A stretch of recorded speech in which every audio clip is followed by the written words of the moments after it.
Alrighty, we are live on a special Monday night edition of the Wisco Fanatics show. We're very excited. Tonight's show is about interviewing former Milwaukee Brewer and current Brewers analyst Vinny Rottino, who was kind enough to take a picture with Jake and I when we were at the Brewers game a couple of weeks ago. Yes. So we're excited to have Vinny on the show during the season, hopefully after the season as well. So, Vinny, how you doing?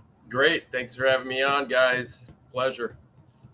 All right, so we're very excited to ask a bunch of questions. Hopefully we can get some good perspective on this season, future seasons, and just some of the ins and outs of baseball season. If I had $1 for every time I said baseball is the most zoomed out regular season in all of professional sports, I'd have enough to be doing this show full time. So maybe if people hear it from a baseball guy, it'll hold a little more weight. But just starting with this current season, like, who is a player that has impressed you this season? Honestly, there's a lot of guys come to mind.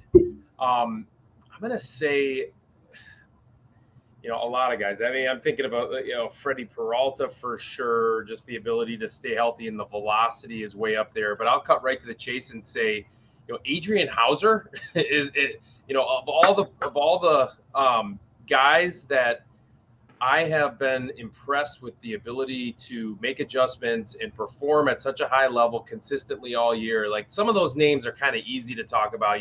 Wade Miley. I've always loved Wade Miley. Freddie Peralta, Corbin Burns.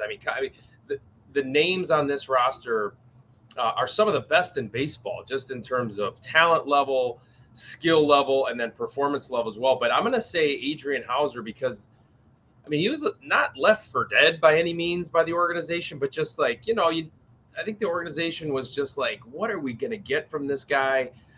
He's got that great sinker. He's got a couple other secondary offerings. And how does he get left-handed hitters out? And all of a sudden, like, he's just performed pretty consistently. Ever since he came off the injured list when he was on with that groin injury early on in the season. And so he's just been impressive to me, just the ability to get innings. He's pitched some really big games. He shut down some really, really good lineups in some spots, quite frankly, where other guys that you expected to perform in a series didn't. And then he comes up with a big start. And I think, it all comes down to the pitching, the starting pitching in the bullpen, and then obviously the defense behind them, which has kept the Brewers in first place, and now they have a 3-game lead in first place. There's 3.5 right now, but so it's like, not expecting much from Adrian Hauser, and then getting some of those top performances has been a key for this team to be right there in first place, and so I've been really impressed with him. I am so happy that you gave that answer, because we have beaten the drum for Adrian Hauser. Like, just banged the drum for him. Yeah. And the thing is, it's like he'll give up 3 runs in like the second inning of a game, and people just lose their minds. And then he ends up going 6 innings, only giving up 3 runs. And we say it over and over. Like, every single team would take that from their number 5 starter every single time. Yep. And the thing that we keep coming back to, and that I keep saying, is that you need to stop judging Adrian Hauser with Corbin Burns goggles on. Right. That's a good point. No, it's a great point. Yes. It's a phenomenal point. And look, at the end of the day, he's got stuff that kind of mirrors. He throws his fastball, and he's kind of figured out how to throw his fastball. He's got 2 versions of it, right? He's got that great sinker, one of the best sinkers in all of baseball, and then the 4-seamer. And so if you look back at what, like, a Lance Lynn type of a guy, and how he transformed into the, really top end arm. I know he has not been pitching like that this year. In fact, the Brewers are going to see him here in this next series against the Dodgers. But he transformed himself into a top end arm. And that was because he kind of learned how to use that sinker and 4-seam combination. And Adrian Hauser's doing a similar thing this year for the first time, really just kind of solidifying and understanding how to get lineups and good lineups out. He's pitched some.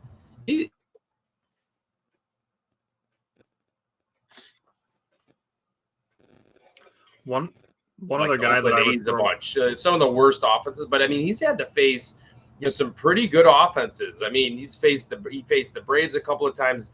The Blue time Jays. in Atlanta wasn't good, but the time in Milwaukee shut them down 6 innings and gave up three earned runs, and punched out 10. So he's been kind of a rotation stabilizer type, and he's come up with some huge performances. Love that answer. One other guy that I would throw out there, and he was. I'll save his name for a later question because we'll get to him. Okay, no problem.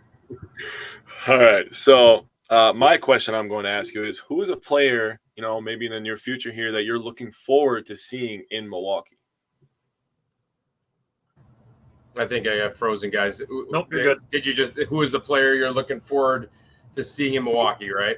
Yep. Yeah, who's a player you're looking forward to seeing in Milwaukee? Could be next year, could be in 2025, doesn't matter. Whatever your answer is. Yeah, so this one's an easy one for me. I'm going to just go with the stock answer. I mean, Jackson Chourio, right? I mean, it's just what he's been able to do ever since they got rid of those tacky balls in Double-A. It's been just remarkable. At age 19, last year he was one of 3 18-year-olds in the history of the Southern League to play in the Southern League. I mean, it was Bryce Harper, it was Ronald Acuna Jr., and Jackson Chourio were the 3 youngest players ever in the Southern League, and he debuted there last year, and now he is tearing the cover off the ball in the second half again, ever since they changed the tacky baseballs. And my goodness, he looks major league ready right now. He can play center field. He can, he can defend in center field. He can steal bases. I mean, it's at least a 70 runner in the scouting world. That means, you take a look at someone with average speed, which is a 50, and that's actually really fast. So being a 50 runner, and he's 2 grades higher than that, and the highest grade you can get is an 80. He might even be an 80 when all said and done, because again, you continue to improve on your athleticism as you continue to physically mature, and he's 19. Yeah, it's ridiculous, really. I can't wait to see him. I hope I'm not frozen again. I saw you're good. The wheels spinning there, but Jackson Chourio. I don't know. I actually want to get your take on this, guys. Every time I see Jackson Chourio's name on Twitter, I'm hoping to see that he's called up to AAA. Yeah. But the guy that I'm looking forward to seeing in Milwaukee, and I'm hoping he's the 2024 starting first baseman, but it's Tyler Black for me. Yeah. I want to see him get a shot to start at first base. I keep hoping to see him playing more first base. Not that I'm like completely done with Rowdy Tellez or anything like that, but I'm so excited for a guy like Tyler Black, who is, like you said, another guy with speed. And if the Brewers can build a team that's just made out of contact and speed, I love what that presents as an opportunity for the offense. That's a great name. He's a Midwest guy. I mean, he actually is a Canadian-born player. It went to Wright State, so it's kind of a mid-major school in Ohio, and so it's he's a blue-collar type of guy. He's gonna fit right in Milwaukee for sure. I have never seen him play live, so I saw Jackson Chourio. I'm actually really excited to see what he can do at the big league level as well. 14 home runs already this year in Biloxi, has yet to hit one in Nashville. He just got called up. So the future is really bright for the Milwaukee Brewers. I mean, they continue to draft and develop extremely well. And now all of a sudden they're sprinkling in these position players, because we knew they could draft and develop pitching, but now I'm bummed that I missed Mizorowski in Appleton. Oh, he got called up too soon. Yeah, I know. I missed him as well. So, I mean, they continue to draft and develop pitching, but it's the position group that now all of a sudden we're really excited about, right? So that's new. I mean, the last position player the Brewers drafted and developed was Keston Hiura, and he's kind of fizzled out a little bit, it sounds like, in AAA, and probably going to move on from him, it sounds like. So, I'm excited about the future for the Milwaukee Brewers. It's very, very bright. Todd Johnson and company with the draft, they just do an exceptional job of finding talent in the draft, the international group, and Taylor Green is a huge part of that. Taylor Green, former Milwaukee Brewer player, is now the international scouting cross-checker, and he does just an unbelievable job. I believe he had a huge hand in finding Jackson Churio and Jefferson Caro. So, I mean, Caro's a good one too. yeah. So there's a lot of really exciting prospects, and it's fun in Milwaukee too, because look, we're not ever going to pay for the huge price tag free agent. And you know what, quite frankly, kind of like that, right? We're the underdog, and we're going to continue to give these young kids chances to develop at the big league level. And then, you know what, if they're going to price themselves out because they play that well, I'm okay with that. So continue to play that well and price yourselves out of Milwaukee, because that means you're a really, really good Milwaukee Brewer. So they'll just keep that conveyor belt working, and Matt Arnold's done an unbelievable job with that. Yeah, I'm gonna give a real quick shout out to Taylor. Taylor said he loves you, Vinny. Taylor's been following our show for a long time, so Taylor's really excited. Oh, nice. All right, Taylor, what's up, bro? How you doing? let me answer that real quick. So, how do you not say Jackson Churio, right? Like, that's just like. Because I like Tyler Black. Don't judge me. No. I'm not saying that your answer's wrong, but like watching Jackson, like he just does everything. He fields good, he runs good, he hits good. Like he just does everything, right? And Tyler made me such a Jacob Mizorowski guy. Like having 102 and then like an 89-mile-an-hour slider that just makes you swing out of your shoes is ridiculous to me. But the guy that I think I fell in love with when we did our draft stuff was Cooper Pratt. Now, there's not a lot of film on him. He just started. He just got drafted. But a 6'4" shortstop, they say he has the best bat-to-ball skill in the draft. I mean, how can you not be excited about that? Hopefully, get some power and some average from the shortstop position. 6'4", so that seems to be the trend now in baseball, is these gigantic shortstops. I'm just hoping that it works out in our favor. But, man, that we are deep in the farm system, and I'm here for it. Yeah, Taylor said the team of rookies of Mitchell, Frelick, Weimer, Terang reminds him of J.J. Weeks, Braun, Fielder, and Hart. Kind of get that same vibe of all these guys coming up at the same time. Yeah, no, it definitely does. It definitely does, and it's and for that group of prospects coming up in the Brewers system and making their debuts pretty much around the same time. That was all position players, remember? So, I mean, now you're getting some arms as well in there. And you're getting the Jacob Mizorowskis of the world. I mean, you can even consider Aaron Ashby. Hopefully he can come back at some point soon. But, yeah, I mean, it's a good balance right now. So Robert Gosser's name in there too. Ethan Small, maybe. Yeah. No, for sure. And the idea of so it's not just the draft, right? And it's not just the international scouting department. And it's not just the free agent wire, of guys that you're picking up off of other, DFA guys. It's every department doing their job in finding talent. And it's exciting. It's exciting to watch, quite frankly. And again, I think this Brewer team is going to be competitive. And that's the thing. Like, you just want this team. And I know David Stearns got so much heat last year for using the term bites of the apple and stuff like that. But it's like, guys, like I think what we're going to see in August and September here is a competitive Milwaukee Brewers team that is going to hopefully win the division, but it's going to be really, really exciting going down the stretch. And then getting into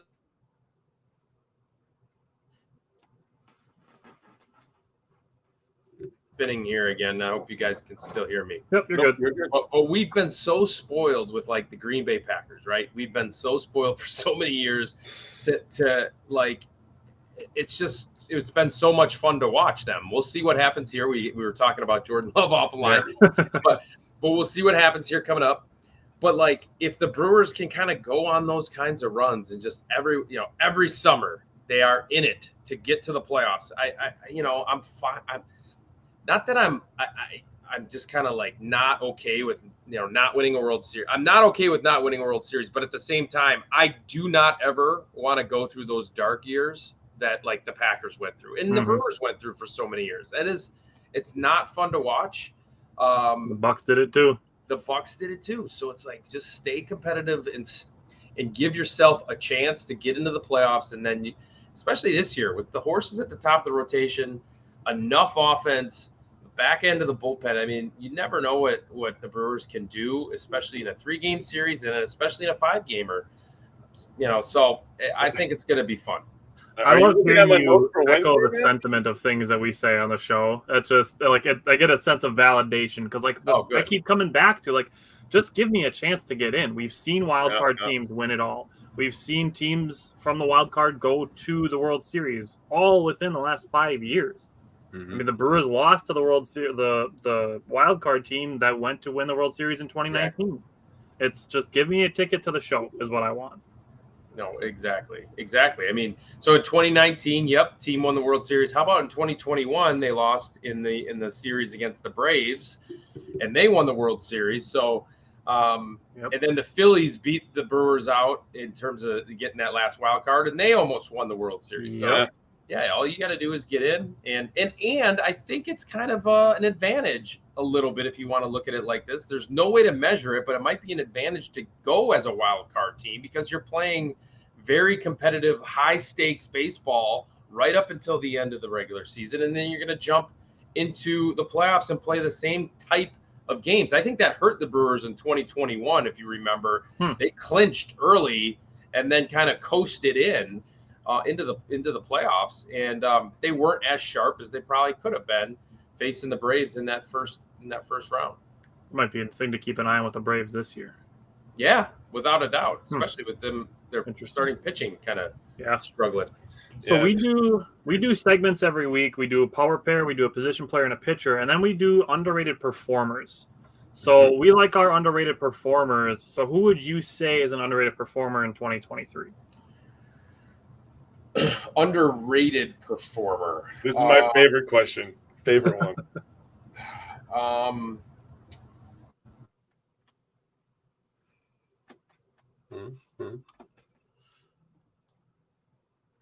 So these things stop spinning. I hope I'm not frozen again. But I'm gonna say Bryce Terang, just because the offensive numbers obviously quite frankly look pretty ugly if you're gonna look at just the overall stat line. But if you look at what he's been able to do ever since he came back from AAA, he's made some adjustments, and that's what you want to see from a young player. Actually, want to see them fail, find out who they are as a major league player and how they have to be and what they have to do to be successful at this level. Major League Baseball is so hard. It's not even close to AAA. It's not even close. People say it is. It's not. They will expose you. There's the stuff coming out of the bullpen night in, night out. It's so.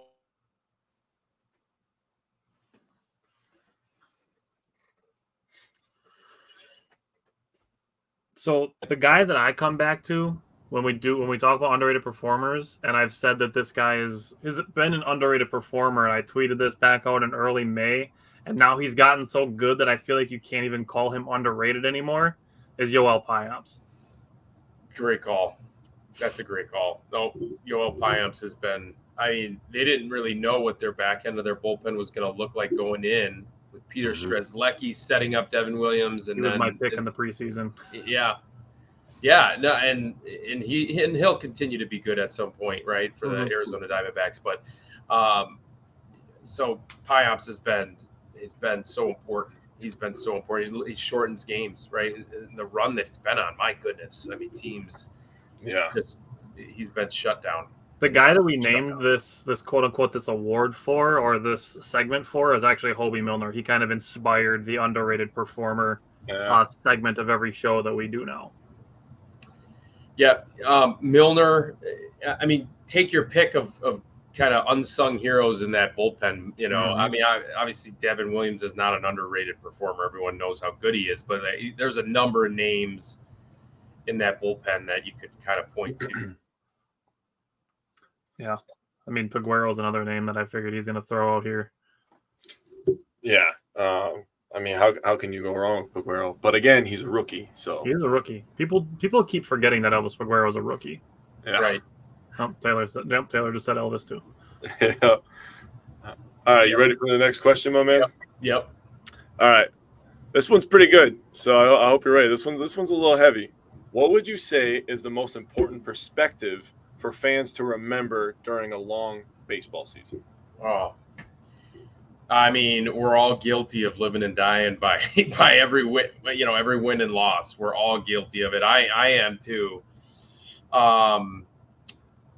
What's the most perspective for fans to remember? So just you have to understand that, just kind of take a step back and look at the big picture of what makes a team successful, and kind of look at it like a poker game, right? So you're gonna win some hands, you're gonna lose some hands, you're gonna win lucky, you're gonna lose unlucky, and so just kind of have to take a step back and realize, okay, in the long game, this great pitching staff and this great defense behind them, you're gonna win. This Brewers team for sure is going to win more than they are going to lose. Now, where it gets fun is, all these one-run games and having it come down to August and September. I mean, I'm telling you, this September baseball is going to be a heck of a lot of fun. But yeah, just kind of taking a look at it like that, just kind of looking at the whole picture. I mean, remember, the Pirates were 20-8 or something to start the season, right? In first place. So it evens out. The cream always rises to the top, and just kind of look at past performances and understand where this team is going to end up and where their strengths are.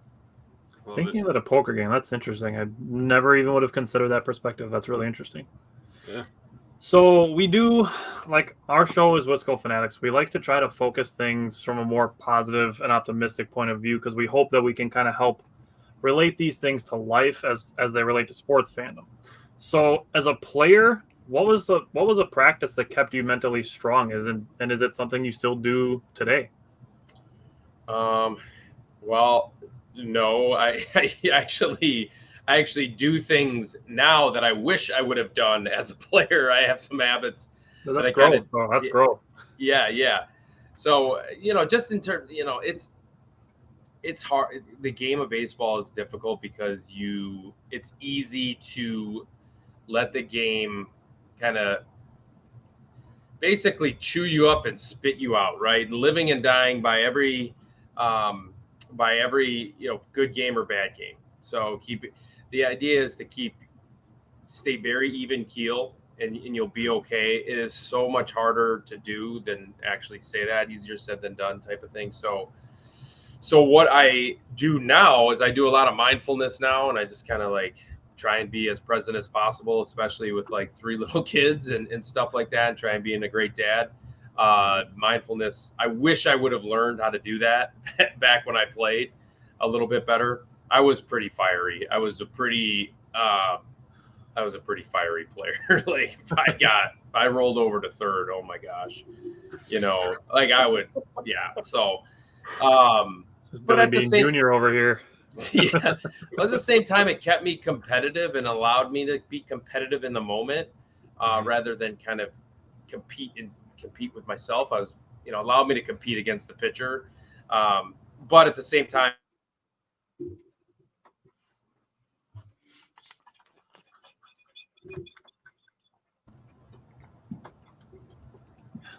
you're good. Yeah, I think you guys missed that tail end of my answer, but yeah, just staying present was something that I wish I would have been able to learn how to do a little bit earlier in my career. Yeah. So I'm asking all the perspective questions today. So I'm making you look inside and answer. Yeah. So what is an important perspective when going through a slump in baseball that you can, use in real life when you're going through a slump in real life? That's a good question. So yeah, I mean, just you can grind your tail off and kind of wiggle your way out of a slump. You really can. And then at the same time, once you're away from the field, try to just keep your mind off of the game, really. I mean, again, just try to find different ways to stay present and not really focus on the struggles that you're going through. But at the same time, once you are able to and kind of have the runway to work on what you need to work on, do it. Don't avoid it by any means. If I needed to get in the cage, if I was in a slump, while I was in the cage, I was working my tail off. But then when I was away from the field and I took another 0 for 4, I wouldn't, dwell on it, right? So I think that's very much like life. Like, work on the thing that you can work on today. If you're going through a big struggle in life at the time, work on it. But when your head hits the pillow, try your best to just kind of understand there's another day tomorrow, and try and stack another good day on it, and see if you can kind of get out of, what you're going through at some point. And it will pass.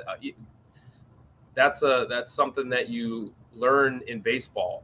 At the time, you feel like sometimes you just can't get past something.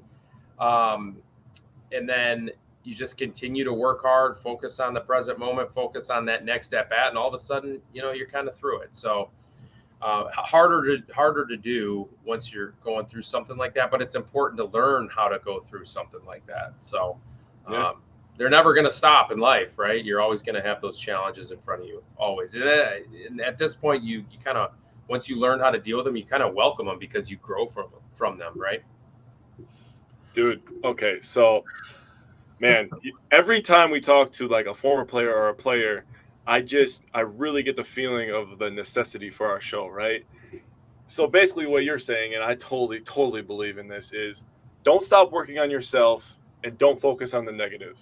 And that is two things that I definitely learned after I had my first child. Is like, I cannot sit here, like, I'm going to have bad days. I'm going to have bad months even, right? And you're going to have bad months in baseball. I mean, your answer before about Bryce Terang being your most impressive player this year. Well, now it's Jake. I was just going because we're going to do a rookie report tomorrow. And he struggled, in June and early July. And he got sent down. He came back up. And ever since he's come up, when he was down there, he wasn't focusing on the negatives of striking out and rolling over to first base or second base or flying out, 3 times in a row or taking 2 strikeouts. He kept working on himself, and he said the goal is to get back and produce for this Milwaukee Brewers team that is going to win the Central, by the way. We are going to sweep the Cubs at the end of the month. That's my bold prediction. So when that happens, you can message us back and come back on the show. So I just love that answer, by the way. That was phenomenal stuff. I'll say, and I was thinking this as you were answering the question, out of all of the people that we've interviewed, I think that's my favorite answer to a question like this that we've asked. I really appreciate it, and it really resonated with me. So I really, really appreciate that answer. Oh, yeah, no, well, thanks for the compliment. Yeah, I mean, I've gone through a lot of struggles, not only in baseball, but in life, just like everybody, though. That's the thing. Like, everybody's kind of had challenges to kind of grind through and work through.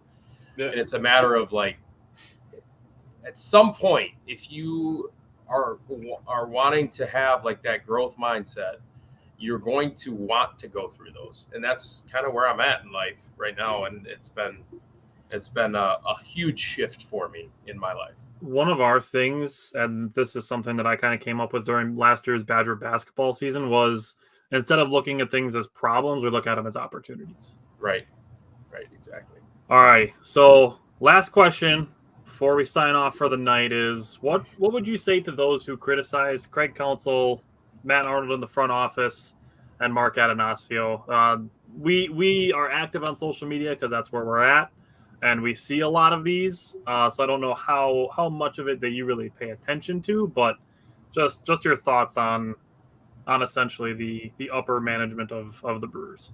Okay, well, this one's kind of easy. I mean, okay, so the Brewers. This is going to be a good answer. I know. I wasn't expecting him to say that was going to be an easy question. Well, it isn't.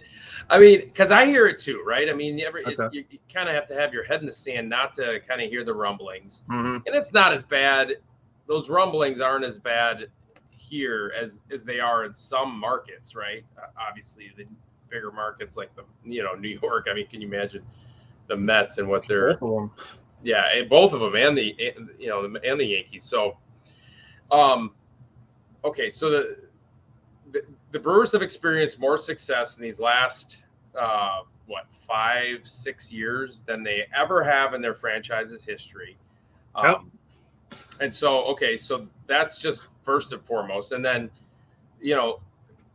presently they have a 3.5 game lead and are poised to win the division. And again, play really fun baseball down the stretch.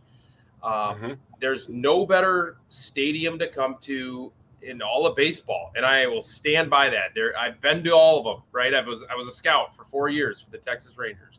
I've been to every big league stadium. So yes, and I've experienced what it's like and taken it all in. There's no better stadium, right? You got the tailgate in the parking lot, you got the party in the parking lot. It's just, and then the fans are great. Everyone loves this team. They're so passionate about the team. So, no better place to play. 3.5 game lead with a chance to win the Central. A really good chance to win the Central again this year, with a chance actually to make do some damage in October. So, with the smallest TV revenue deal in all of baseball. So they're doing it with way less funding. Basically, it's essentially what it is. I mean, if you want to put that into perspective, the Dodgers get paid, I believe the number is north of $500 million per year for their TV deal, and the Brewers are south of $50 million. And again, I don't know the exact numbers. I should know those. And so, like, to put that, like, so the Brewers, Mark Antanasio, Matt Arnold, Craig Counsell are doing actually an unbelievable job with the resources that they have. And as far as I don't know Mark's exact financial situation, but it's not Steve Cohen's, right? It's not like he's not, just able to just throw away. I mean, I think Cohen's just throwing away $150 million this year with the luxury tax, basically just writing that off as like, okay, I'm not even paying for players for that. It's literally money going down the drain. Apparently he's wealthy enough to be able to do that. I don't believe Mark is. So with the limited resources that they have, the limited TV money that they have, and the ability to just put together a roster year in, year out, and Craig Counsell to help that roster to perform to the top of their kind of abilities year in and year out. We have the best manager in baseball in Craig Counsell.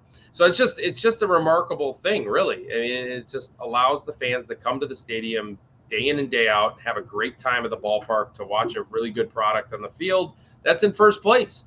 To me, the argument, if you knew all those facts, you would kind of just like maybe just be more grateful actually, and not, for what has been going on with this club. It's been such a fun ride to be on as a fan of the team and as someone that covers the team, certainly. But they've been doing a phenomenal job. I think the thing with Matt Arnold was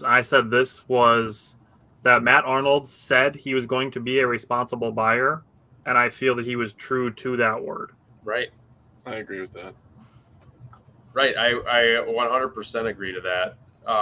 Added not sexy names by any means. Right. So, but at the same time, when Mark Canha won a couple of games for the Brewers, had that big game tying double, and then he had the game winning double the next night in Chicago.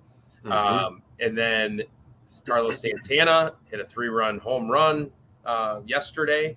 So, I mean, you could cherry pick, little instances where guys have come through for sure. But those are going to be consistent performers and kind of just solidify your lineup to being a bunch of dudes that really control the strike zone and are pesky outs for pitching staffs. And if you have 9 of those, which it seems like the Brewers pretty much do on most nights, and don't have any automatic outs, that's a really difficult thing to get through as a pitcher. And so Matt Arnold has done a great job of that. And I like those additions at the deadline.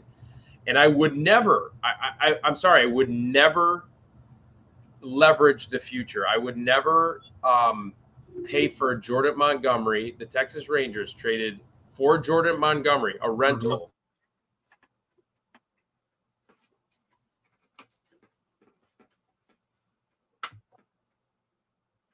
And we're going to unfortunately have to see them a bunch, right? Because they're going to play for the Cardinals now coming up. So I would never do that. I would do little deals like Arnold did in order to just, again, try to get yourself into the playoffs and then see what you can do and what kind of damage you can do.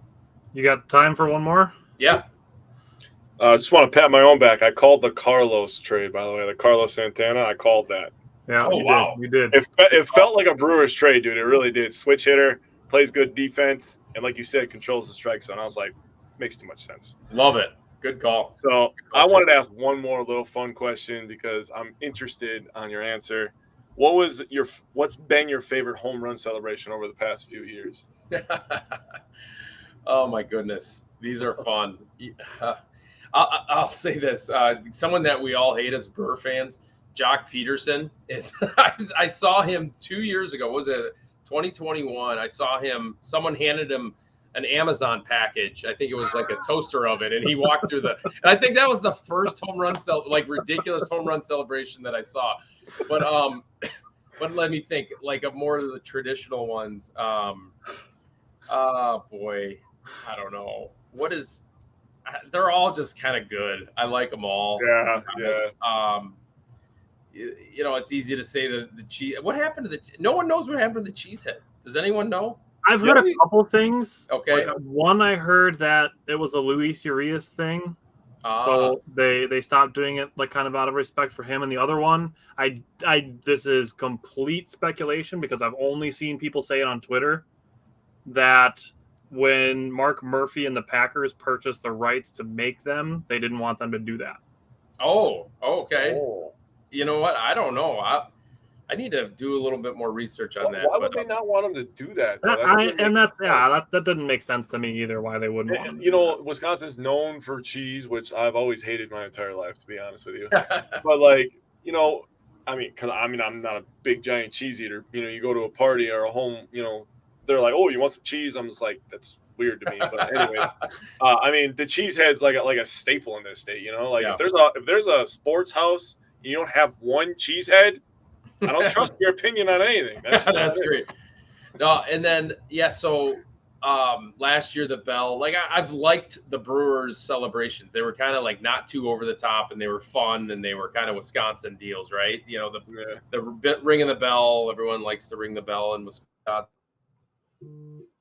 The bell was Taylor said the Infinity Gauntlet was awesome. Yeah, that was pretty fire. I won't lie. What is Toronto's? What is that jacket they put on?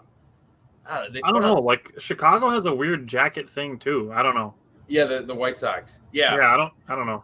They're all great. I can't pick I'm gonna cop out. I'm gonna take the easy way out. I can't pick one for sure. I think maybe the Baltimore Orioles, are they still doing it where they're kind of beer bonging a bottle of water? Are they still doing that? That's a little much for me, but I'm all for having fun in the game at this point. Yeah. I used to be kind of like an old school crotchety, screaming at clouds guy, keep the game tradition and this. Yeah, but now I'm on the broadcast. I'm like, make the game as fun as possible. Thank you. That's what I want to hear, man. Like, I like when people stare at their home runs. I like when a pitcher talks a little trash after they make you look like a fool. Like, that's fun. That keeps the fans engaged. The pitch clock as well has been amazing. The game of baseball is on the up and up, in my opinion. Yeah, I think the attendance is way up, and and the fans are coming out. So it's been great, and fans are going to continue to come out. And I love the expanded playoffs. Now more teams are in it, and so it's going to be a longer regular season. There should be. You're hoping for a longer regular season? No, for a longer regular season, there should be more playoff teams. Oh, I agree. Yes, and now it'll be fun here in August and September. So, Can I kick you one fan question? Yeah. This one actually comes from my dad. My dad asked, how worried are you that they leave Milwaukee with a good team because of the financial burden of the stadium upgrades? He didn't want it. No, I think that's going to get done. Yeah. I don't think that's going to be on. I don't think.